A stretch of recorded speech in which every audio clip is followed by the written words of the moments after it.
But somehow, you see, people get programmed. I was talking about people getting brainwashed. At the Berkeley University in 1977, I was talking to my American people, some teachers and students, and I said, you people are brainwashed. So one professor stood up, he says, I beg your pardon, we are programmed. I said, right, programmed. Not brainwashed. So we all get programmed. See, from childhood, because our salvation depends on this, that we must believe that Christ died and was resurrected. But resurrection is spiritual. And we find that everything about Jesus, after his post-crucifixion events, not once does he appear to be a spirit. He is ever in hiding. He is ever in hiding. He never came out into the open. He never went to the temple of Jerusalem. He had given the Jews a sign. He never went to fulfill that sign. Sign means a miracle. To say, look, you remember what I told you?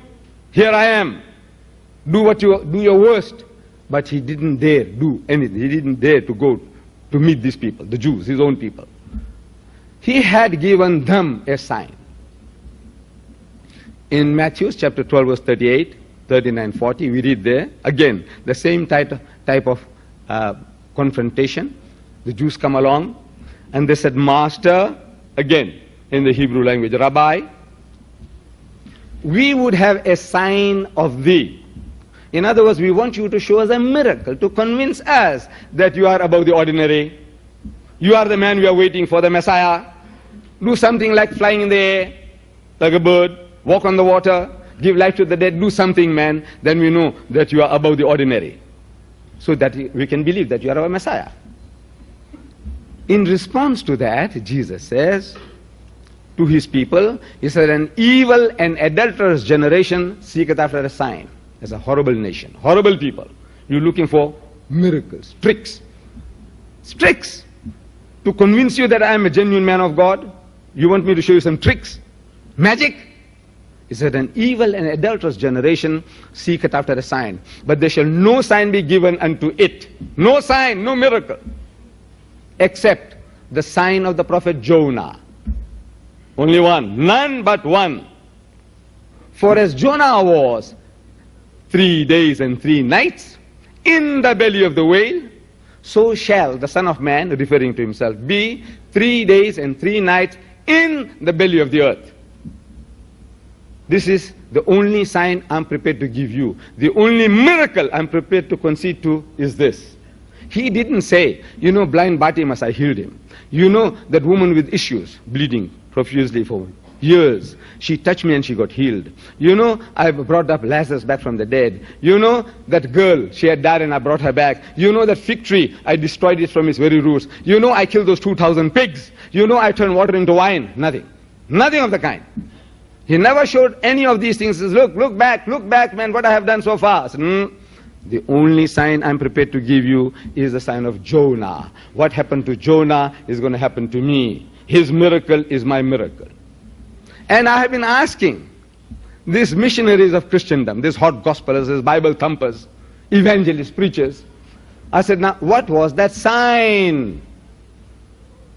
He said, my sign is the sign of Jonah. I said, what was that sign? And believe me, in 40 years, no Christian worth the name has ever come forth to tell me what was that sign. I said, did he fulfill it? He said, yes. I said, what? How? Speechless. Of course, our doctor, Robert Douglas, may be better prepared. He might know all these things beforehand. He is a missionary, you know, in the Middle East among the Muslims has been, and he's somebody big in the Zwemer Institute. He might have the answer. But I will give it to you. In case he fails, I might as well give you beforehand. What was the sign? I said, look, to get the sign, to know what was the sign of Jonah, you have to go to the book of Jonah in the Bible.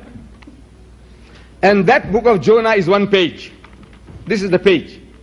4 short chapters, 1 page. So if you go to the book of Jonah, it won't take you 2 minutes. It won't take you 2 minutes to read this book. This whole book. It won't take you 2 minutes. So we read there that Jonah was sent to the Ninevites. God Almighty commands him, go to Nineveh and warn the people that they must repent in sackcloth and in ashes, humble themselves before the Lord, otherwise I will destroy the people. Jonah, a prophet of God, but he is human, he feels despondent. He said, these materialistic people, they will not hearken to the message, they will make a mockery out of me, as Jesus described them, a wicked and adulterous generation. This wicked and adulterous generation of Jonah's time, they're going to make a mockery of him. So he says, instead of going to Nineveh to warn the people, he goes to Joppa and takes a boat and is running away to Tarshish. You don't have to remember the names. He, instead of going to one direction, he goes in the opposite direction and is running away. At sea, there is a storm. And according to the superstitions of these people, whosoever runs away from his master's command, deserts his duty, calls for such punishment. So they began to question, who can be responsible for this havoc? Because the storm is not abiding, is not subsiding.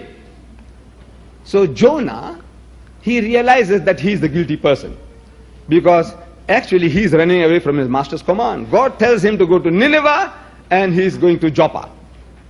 As a soldier of God, he had no right to do things presumptuously. So he makes a manly comeback. He said, I am the guilty man, and it is expedient that you take me and you throw me into the sea, and God will be satisfied, because actually it's after my blood, not you. And because of me, you innocent people will die. It's better for you that you throw me into the sea. One man perish, save the nation. They says, no, you are such a nice man, holy man, maybe praying continuously. He said, we have a system of our own system to find out right from wrong. And that system is a system, what is called casting of lots, like head or tail. We do head or tail. We did it just now, head or tail. So they had a system of casting lots, like head or tail. And according to that system of tossing the coin, it came to the turn of Jonah that Jonah was the guilty man. So they took him and they threw him overboard. And the storm subsided. Perhaps it was a coincidence, but the storm subsided. Now I'm asking the question that when they threw Jonah overboard, was he dead or was he alive? But before you answer, I don't want to get the wrong answer. Because once you give the wrong answer, you want to stick by it. This is human nature. You know, once you make a wrong statement, you don't like to admit your mistake. So I want to help you before you open your mouth. You don't mind? I said, you see, Jonah had volunteered. He had volunteered. He says, throw me overboard. And when a man volunteers, you don't have to strangle him before throwing. You agree? He's volunteer. He says, throw me. You don't have to kill him. You don't have to break his arm or limb. You don't have to spear him. Am I right? The man says, throw me. So when they threw him overboard, was he dead or was he alive? I want to hear from you all. And please, I want to hear that it can also be recorded on our tapes. Please. Was he dead or was he alive when they threw him overboard? What? Alive. You got the right answer, but you get no prize for that. It was too simple. As you see, it's very simple. The Jews say he was alive. The Christians say he was alive. The Muslims say he was alive. No prize. The storm subsides and a fish comes and gobbles him up. Dead or alive? Right. From the fish's belly, he prays to God for help, according to the book of Jonah. I'm asking, do dead men pray? Dead people, do they pray? No. So he was alive. A little louder, please. Alive. MashaAllah. You will be given the opportunity at question time, whoever you are, you will be given the opportunity at question time to ask questions. Be man enough, be Christian enough to please keep your mouth shut for the moment. 3 days and 3 nights, the fish takes him round the ocean. Dead or alive? Alive. Don't be afraid, don't get terrified.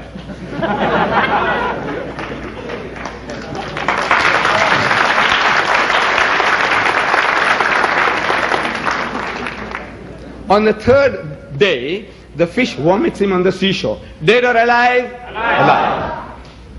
Look, whether you are a Hindu or a Christian or a Jew or a Muslim, whether you are a Hindu or a Christian or a Jew or a Muslim, if you read this record and if you had sound common sense, you will say, alive, alive, alive, alive. And it's a miracle. It's a miracle of miracles. When you throw a man into a raging sea, he ought to die. If he died, no miracle, because we expect him to die. A fish comes and gobbles a man, he ought to die. If he died, no miracle. If he didn't die, it's a miracle. Heat and suffocation in the belly of the whale, the man ought to die. 3 days and 3 nights, he ought to die. If he died, no miracle. No mu'jiza, no sign. If he didn't die, it's a miracle. So it's a miracle of a miracle of a miracle. An outstanding miracle in the Bible, 3 times over. It's a miracle from every point of view. So Jesus says, for as Jonah was 3 days and 3 nights in the belly of the whale, so shall the Son of Man be 3 days and 3 nights in the belly of the earth. As Jonah was, so shall the Son of Man be. I'm asking, how was Jonah for 3 days and 3 nights in the belly of the whale? Dead or alive? Alive. I'm asking again, how was Jesus in the tomb for 3 days and 3 nights? Dead or alive? Alive. I beg your pardon? No, according to Christendom. Dead. Ask the professor, ask the doctor. He said he was dead for 3 days and 3 nights. Jonah was alive for 3 days and 3 nights. Jesus was dead for 3 days and 3 nights.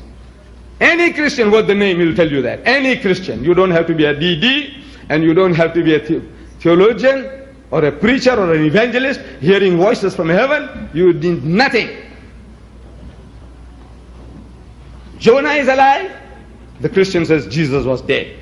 I am asking in your language, you English-speaking peoples, you Americans who speak English, the Englishman who speaks English, I speak English. I speak English as my mother tongue. See, this is the nearest. Because psychologists say that your mother tongue is the language in which you dream and the language in which you swear. And I dream in English and I swear in English. So, from that angle, I'm also an Englishman.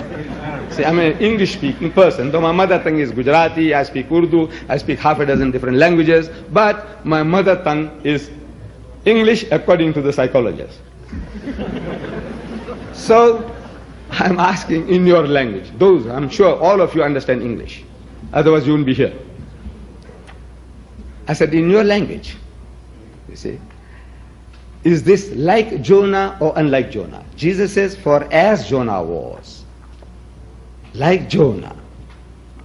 Jonah is alive, Jesus is dead. Is that in your language like Jonah or unlike Jonah? In your language? Unlike. So I'm asking now, is Jesus speaking the truth or you speaking the truth? Is Jesus a liar or you are a liar? Either. Look, you both can't be right. He says, I'll be like Jonah, and you telling me he's not like Jonah. So he failed, or he lied, or you are lying. Yes, you have to admit that you have misunderstood the whole thing. You're reading this in your own language, simple basic English, King's English or Queen's English. This language I'm talking. For as Jonah was, so shall the Son of Man be. Like Jonah, not unlike Jonah.